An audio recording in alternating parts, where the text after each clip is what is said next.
At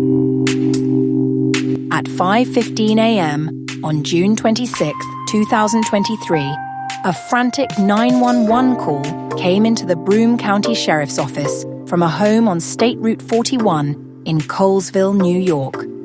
On the call, the dispatcher heard a woman, Megan Carey, telling someone to stay with mommy and please don't die. Megan reported that she and her newborn baby, Eleanor M. Carey, had been shot with a crossbow.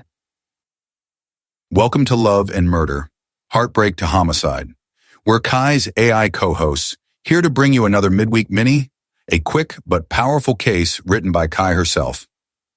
Before we get started, remember that Love and Murder is completely listener-funded. If you want to help keep the show going and get ad-free episodes, bonus cases, behind-the-scenes extras, and more, join the Lamb Fam at patreon.com/loveandmurder. Don't forget, Monday's case came out a bit late, but Kai did drop it yesterday. So if you missed it, look for the episode right before this one. She reported a very sad case and a shocking update to a previous episode. Then she read some of your comments. Now let's get back to your midweek mini. 28-year-old Patrick Proefriedt, Megan's husband, was described as someone who had lived a violent life, this uncontrollable life, long before he met Megan in 2019. Patrick had a long record of disorderly conduct, repeated violations of protection orders, and previous arrests for abusing Megan, including an incident where he slammed her head through a wall. The relationship had been marked by violence and control from the beginning. Even with an active protection order, Megan had continued to suffer abuse. Police had been called to their home multiple times for domestic disturbances, but in the early hours of June 26th, it reached its breaking point. Patrick became enraged when their 3-week-old newborn started crying. He left the bedroom where Megan sat holding Eleanor, loaded a crossbow, came back and fired. The broadhead bolt pierced Eleanor's tiny body and exited near her armpit before hitting Megan in the chest. Instead of helping, Patrick ripped the arrow out, threw towels at her and told her to stop the bleeding. He then grabbed her phone, hid it in another room so she couldn't call for help, put on his shoes, took the only car available and left. Megan managed to find her phone while bleeding and made that 911 call.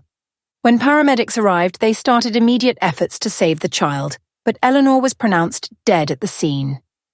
Sheriff Fred Akshar described this as one of the most heartbreaking and senseless crimes that has been committed in recent history.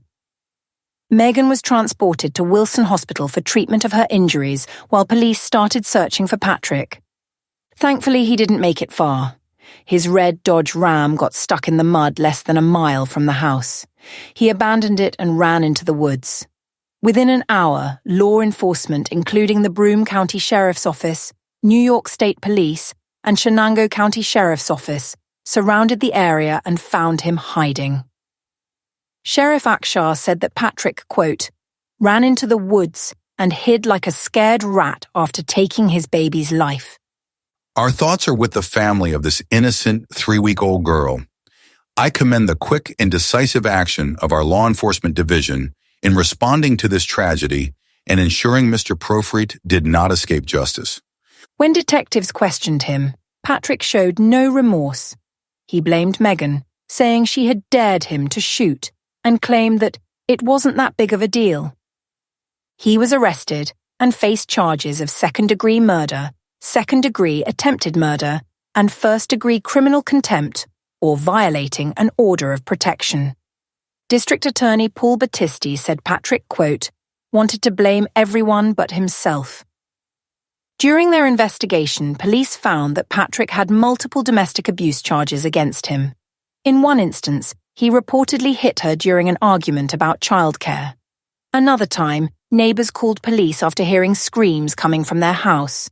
When officers responded to past incidents, they saw that Megan often had visible bruises, but sometimes chose not to press charges, a pattern advocates said is common in ongoing domestic abuse cases. In court in 2023, Patrick pled not guilty, however. On February 28, 2025, Patrick eventually pled guilty to second-degree murder. Because he'd finally pled guilty, there was no trial.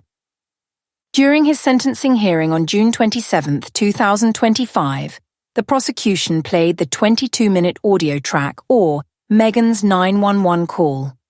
The court was able to hear the heart-wrenching moments where Eleanor died in her mother's arms. By the end of the call, Megan had said that Eleanor's face was pale, she wasn't moving or looking at her, and her breathing had stopped. Megan, who had survived her injuries, told the court what happened after Eleanor was shot. She talked about the 911 call, what those 22 minutes on the phone were like, holding her baby, bleeding, begging, and watching Eleanor's life slip away. Everywhere I look, I see you, a part of you in almost everyone. I can't express how much I miss and love you.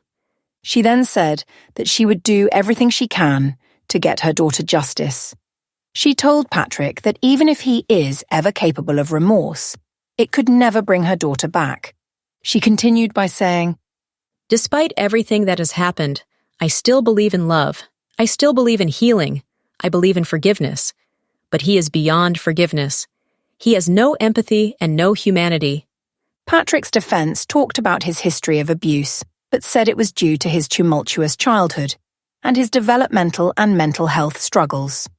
Attorney Battisti and Deputy District Attorney Lucas Finley focused on Patrick's cold actions, stressing his refusal to show accountability. Attorney Battisti highlighted the premeditated nature of the attack, how Patrick left the room, loaded the weapon, and came back to shoot Megan while she held Eleanor. They also emphasized Patrick's failure to act as a father. Broome County Court Judge Joseph F. Corley acknowledged Patrick's difficult childhood and mental health struggles that was presented by the defense. He said that there is no doubt that Patrick has been subjected to a very difficult and tumultuous childhood, suffering from physical, verbal, and sexual abuse at a young age. He also said that he believed Patrick's downward spiral got worse in 2019 after losing a child shortly after birth due to health complications. But he reminded the court of what mattered most, that on the morning of June 26, 2023, Patrick didn't try to help this child at all. He didn't call for help, didn't do anything to save his 3-week-old daughter. The judge also made it clear that none of Patrick's childhood experiences excused what he'd had done. No one can possibly understand what Megan went through during those last 22 minutes of Eleanor's life. There must be consequences. Patrick mumbled a short statement saying, "I take full responsibility. I got to do what I got to do. I apologize to my wife, and I apologize to you for the sake of my child." Attorney Battisti called the case an act of pure cruelty, and Sheriff Akshar echoed that, saying Patrick's cowardice after killing his daughter spoke volumes. It's a senseless case. Judge Corley then sentenced Patrick to 25 years to life, the maximum allowed in the state of New York. As for Megan, she continues to carry the weight of that morning, the scars, the grief, and the memory of her 17-day-old baby whose life was stolen before it had even begun. Sheriff Akshar said that Mr. Proefriedt was dealing with some internal demons. He was not dealing with having a newborn child. Domestic violence is incredibly real. These are situations that so many people throughout our community go through on a day-to-day basis. This is one of several cases in the last few months in which people have lost their lives because of domestic violence. I cannot stress to the people of this community enough that there are human service organizations that exist in Broome County that are here to help people who are in troubled situations and relationships, here to help people get out of one of those situations and relationships. if you are experiencing domestic violence, call the National Domestic Violence Hotline at 1-800-799-7233 or go to thehotline.org. All calls are toll-free and confidential. The hotline is available 24/7 in more than 170 languages. You can also visit the LAM site for more resources, murderandlove.com. And that's all for this midweek mini. What did you think of this case? Let us know your thoughts in the comments or over on the Patreon. We always love hearing from the Lamb fam. If you haven't already, join us at patreon.com/loveandmurder. You'll get access to ad-free episodes, more exclusive cases, behind-the-scenes bloopers, and you'll help keep this show listener-funded and victim stories being told. Patreon.com/loveandmurder. Thanks for listening. Thanks for your support, and we'll see you in the next episode.